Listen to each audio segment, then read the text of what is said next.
Welcome friends. आज के class में आप सभी का स्वागत है। आज हम लोग देखेंगे 21 जून 2025 के इम्पोर्टेंट करंट अफेयर को। ठीक है, जो कि सभी परीक्षाओं के लिए समान रूप से उपयोगी होंगे।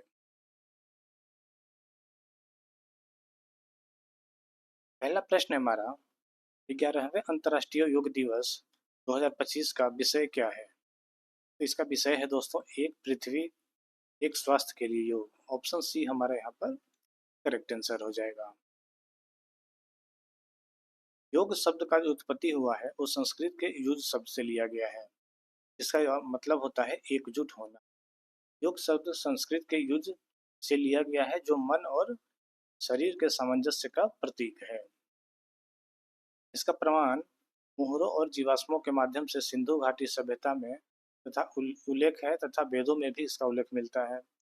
साथ ही इसे पतंजलि के योग सूत्र में भी व्यवस्थित रूप से संकलित किया गया है योग को। तो है ये योग का ये इतिहास है। योग भारतीय दर्शन के षट दर्शन परंपरा में से एक है। षट दर्शन कौन कौन से हैं? तो न्याय, वैशेषिक, सांख्य, मीमांसा और वेदांत है। तो इनमें से एक है हमारा योग। अंतर्राष्ट्रीय योग दिवस को स्वास्थ्य, कल्याण और शांति के लिए योग के लाभों के प्रति जागरूकता बढ़ाने हेतु मनाया जाता है। इसका उद्देश्य शारीरिक, मानसिक और आध्यात्मिक स्वास्थ्य को बढ़ावा देना है।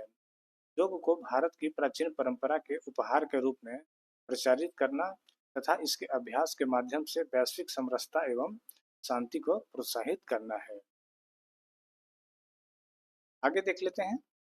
इसका प्रस्ताव भारत द्वारा संयुक्त राष्ट्र महासभा को 69वें सत्र जो कि वर्ष था 2014 में रखा गया था। इसके परिणाम स्वरूप 21 जून को अंतर्राष्ट्रीय योग दिवस घोषित किया गया था। पहला योग दिवस जो मनाया गया था वो वर्ष 2015 में मनाया गया। इसका थीम था सामंजस्य और शांति के लिए योग, yoga for harmony and piece.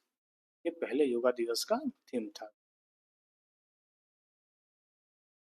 अब देखते हैं 21 जून का महत्व। 21 जून को अंतर्राष्ट्रीय योग दिवस मनाया जाता है क्योंकि यह ग्रीष्म अयनांत के संयोग के साथ संयोग रखता है। 21 जून को उत्तरी गोलार्ध का सबसे लंबा दिन होता है, जबकि सूरज की किरणें कर्क रेखा पर बिल्कुल सीधी पड़ती है।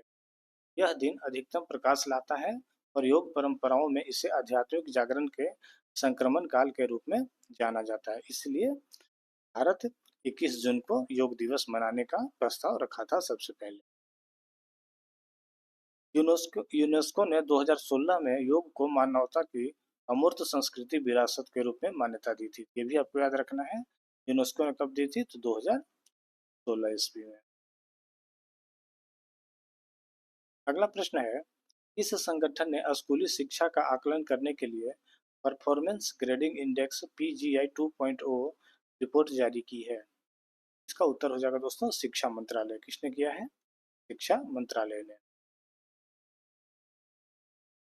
शिक्षा मंत्रालय ने स्कूली शिक्षा में राज्यों एवं केंद्र शासित प्रदेशों के प्रदर्शन का आकलन करते हुए वर्ष 2023 और वर्ष 2023-24 के परफॉर्मेंस ग्रेडिंग इंडेक्स का रिपोर्ट जारी किया है। परफॉर्मेंस ग्रेडिंग इंडेक्स शिक्षा मंत्रालय द्वारा विकसित एक साक्ष्य आधारित ढांचा है, जिसका उद्देश्य संरक्षित और डेटा संचालित दृष्टिकोण के माध्यम से सभी राज्यों एवं केंद्र शासित प्रदेशों में स्कूली शिक्षा प्रणाली का आकलन करना है। यह PGI का संशोधित संस्करण है। पहला संस्करण जो आया था वो 2017-18 में आया था। इसका उद्देश्य क्या होता है? तो इसका उद्देश्य होता है राज्यों एवं केंद्र शासित प्रदेशों को उनकी शिक्षा प्रणाली की स्थिति का आकलन करना, नीति निर्माण एवं हस्तक्षेप के लिए डाटा आधारित अंतर्दृष्टि प्रदान करना, शिक्षा में सुधार करने के लिए प्रतिस्पर्धी माहौल को बढ़ावा देना।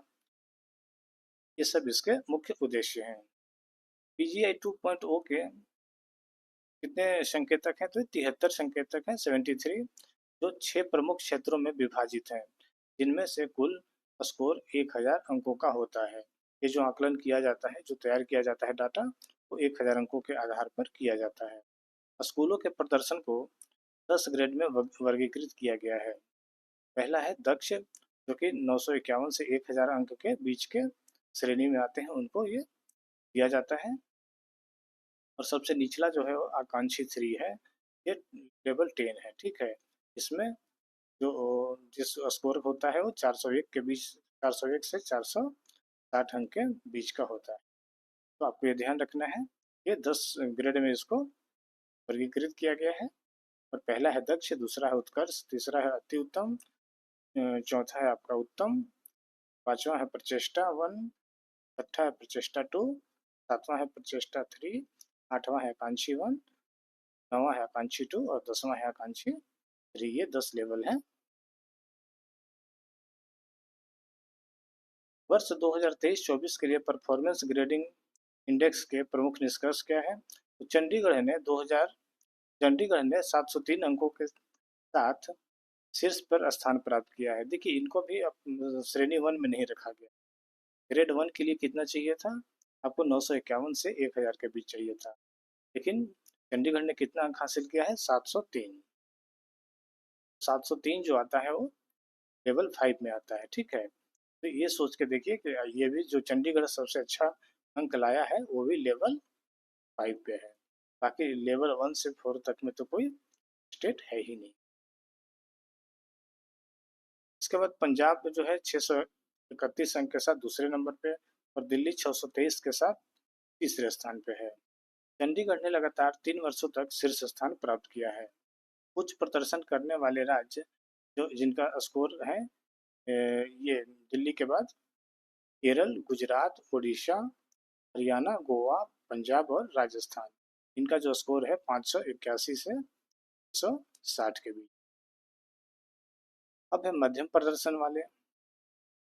तो मध्यम प्रदर्शन वाले जो है 521 से 580 के बीच स्कोर हासिल करने वाले जो राज्य हैं वो है उत्तर प्रदेश, तमिलनाडु, कर्नाटक, आंध्र प्रदेश, पश्चिम बंगाल और मध्य प्रदेश के साथ साथ हिमाचल प्रदेश और उत्तराखंड भी इसमें शामिल हैं। वहीं निम्न प्रदर्शन करने वाले राज्य कौन कौन से हैं? तो मेघालय ने 417 अंकों के साथ सबसे निम्न स्थान प्राप्त किया है। चंडीगढ़ सबसे अपर है और मेघालय सबसे निम्न पे है। इसके अलावा अरुणाचल प्रदेश का 461 अंक आया है, और मिजोरम की बात की जाए 464 अंक आया है। नागालैंड 468 और 471 के साथ बिहार का भी स्थान है। अब ध्यान रखेंगे बिहार का कितना स्थान है, कितना अंक आया है, तो यह है 471.9, 471.9। अगला प्रश्न है हमारा, 1 जुलाई 2025 से भारत में मेटा के प्रबंधक निदेशक और प्रमुख के रूप में किसे नियुक्त किया गया है? ये किया गया है दोस्तों अरुण अरुण श्रीनिवास को। इसे किया गया है अरुण श्रीनिवास को। अरुण श्रीनिवास की शैक्षणिक योग्यता जो है, इन्होंने आईआईएम कोलकाता से स्नातकोत्तर किया है। उसके बाद इनको 30 वर्ष से अधिक का जो एक्सपीरियंस है, वो विपणन और बिक्री में इनका जो एक्सपीरियंस है वो 30 सालों से का है लगभग। और ये पहले हिंदुस्तान यूनिलीवर में काम कर चुके हैं। इसके अलावा रिबॉक, ओला, वेस्टब्रिज कैपिटल जैसे संस्थाओं में ये काम कर चुके हैं। 2020 से ये मेटा में जुड़े हैं और भारत में विज्ञापन प्रमुख से ये जुड़े हुए थे मेटा के साथ। अगला प्रश्न है, 18 जून 2025 को भारत ने किस देश के साथ कृषि सहयोग पर अपनी पहली संयुक्त कार्य समूह की बैठक आयोजित की? तो इसका उत्तर हो जाएगा दोस्तों यूक्रेन। ऑप्शन सी हमारा यहाँ पर करेक्ट आंसर हो जाएगा। 18 जून 2025 को भारत और यूक्रेन ने वर्चुअल मोड में के माध्यम से कृषि सहयोग पर अपना पहला संयुक्त कार्य समूह बैठक आयोजित की। इस वार्ता में डिजिटल कृषि मशीनरी, पौध प्रजनन और खाद्य प्रसंस्करण जैसे प्रमुख क्षेत्रों पर ध्यान केंद्रित किया गया। यह रणनीतिक जुड़ाव वैश्विक स्तर पर खाद्य सुरक्षा, टिकाऊ कृषि प्रथाओं और कृषि प्रौद्योगिकी साझेदारी को आगे बढ़ाने के लिए दोनों देशों की प्रतिबद्धता को दर्शाता है। अगला प्रश्न है, आईईए रिपोर्ट के अनुसार भारत दुनिया का बिजली उत्पादन करने वाला कौन सा देश बन गया है? ये बन गया है दोस्तों तीसरा। ऑप्शन सी हमारा यहाँ पे करेक्ट आंसर हो जाएगा। अंतर्राष्ट्रीय ऊर्जा एजेंसी की ताज़ा रिपोर्ट के अनुसार पिछले 5 वर्षों में भारत वैश्विक स्तर पर बिजली उत्पादन क्षमता के मामले में चीन और अमेरिका के बाद तीसरा सबसे बड़ा देश बन गया है। आईईए के मुताबिक वाणिज्यिक वाणिज्यिक और आवासीय संस्थानों का विस्तार, एयर कंडीशन घरेलू उपयोग उपकरणों के बढ़ते इस्तेमाल तथा उद्योगों की बढ़ती मांग को लेकर इसमें बहुत योगदान रहा है। यानी कि इन सब में बिजली की डिमांड ज़्यादा थी, इसलिए उत्पादन को बढ़ाना पड़ा है। अगला प्रश्न है, इस संगठन ने 10 लाख ग्रामीण उद्यमियों को सशक्त करने के लिए डीपीआईआईटी के साथ समझौते ज्ञापन पर हस्ताक्षर किए हैं। तो इसका उत्तर हो जाएगा दोस्तों, your story media private limited. Option C यहाँ पे करेक्ट आंसर है। वाणिज्य और उद्योग मंत्रालय के अंतर्गत उद्योग संवर्धन और आंतरिक व्यापार विभाग ने समावेशी उद्यमिता को प्रोत्साहन देने और स्टार्टअप को सिस्टम को सशक्त करने के लिए स्टार्टअप नवाचार और उद्यमिता पर ध्यान केंद्रित करते हुए एक निजी digital platform your story media private limited के साथ समझौता ज्ञापन हस्ताक्षर किए। इस सहयोग का उद्देश्य भारत परियोजना के तहत एआई संचालित टूल, वेंचर लॉन्चपैड और क्षेत्रीय सफलता की गाथा कहने के लिए के पहल से ये 10 लाख उद्यमियों को सशक्त बनाना है। ठीक है, आपको याद रखना है किसके साथ हस्ताक्षर हुआ है। ये हुआ है your story media private limited. अगला प्रश्न है, विश्व शरणार्थी दिवस कब मनाया जाता है? ये मनाया जाता है 20 जून को। ऑप्शन सी यहाँ पर करेक्ट आंसर हो जाएगा। हर वर्ष 20 जून को दुनिया भर में विश्व शरणार्थी दिवस मनाया जाता है। यह दिन उन लाखों लोगों को समर्पित है जो अपने देश में युद्ध, हिंसा, आतंकवाद, धार्मिक राजनीतिक उत्पीड़न या प्राकृतिक आपदाओं के कारण अपने घरों से पलायन करने को मजबूर हो जाते हैं अथवा किसी अन्य देश में शरण लेने पर विवश हो जाते हैं। इस वर्ष विश्व शरणार्थी दिवस का जो थीम था, शरणार्थियों के साथ एकजुटता, सॉलिडरिटी विथ रेफ्यूजीज, इसको आप ध्यान रखेंगे कि ये 2025 के शरणार्थी दिवस का जो थीम था वो क्या था? शरणार्थियों के साथ एकजुटता।